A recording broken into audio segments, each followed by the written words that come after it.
తెలంగాణ సాహిత్యం అండ్ సంస్కృతి, అదేవిధంగా పదజాలము, అదేవిధంగా భాషాంశాలు, బోధనా పద్ధతులకు 6 మార్కులు.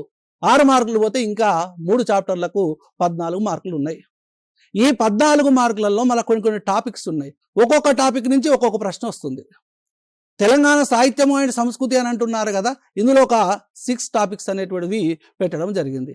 మరి ఇక్కడ 6 చాప్టర్లు అని అంటున్నారు. 6 టాపిక్లు అని అంటే ఏంటంటే, ఒకటి తెలంగాణ పాఠ్యపుస్తకాలలో ఉన్నటువంటి కవులకు సంబంధించి, వాళ్ళ యొక్క కాలాలకు సంబంధించి, వాళ్ళ యొక్క రచనలకు సంబంధించి, వాళ్ళ యొక్క బిరుదులకు సంబంధించి, అదేవిధంగా పాఠ్యభాగం యొక్క నేపథ్యము, పాఠ్యభాగంలో ఉన్నటువంటి అంశాలకు సంబంధించినటువంటి ప్రశ్నలు కూడా అడుగుతున్నాడు.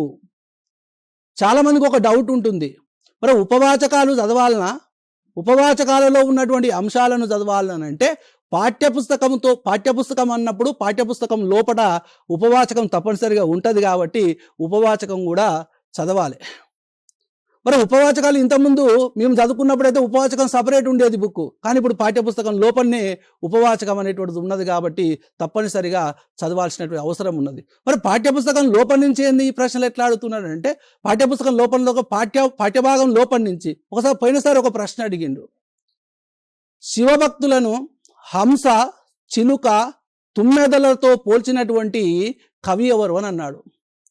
మరి ఇక్కడ హంస, చిలుక, తుమ్మెదలతో పోల్చినటువంటి కవి ఎవరు అని అంటే మనకు బండారి బసవన్న పాఠం చదువుతనే తెలుస్తుంది. ఆ కవి పాలుకురికి సోమనాథుడు. ఇంకేమడిగిండనంటే, ఎంత తీయని దానివే అని కవి ఎవరిని పేర్కొన్నాడు అని అన్నాడు. ఎంత తీయని దానివే అనేటువంటి పాఠ్యాంశం లోపల ఉన్నటువంటి అంశం చదువుతూనే మనకు ఆ ప్రశ్నకు సంబంధించినటువంటి ఆన్సరు తెలుస్తుంది.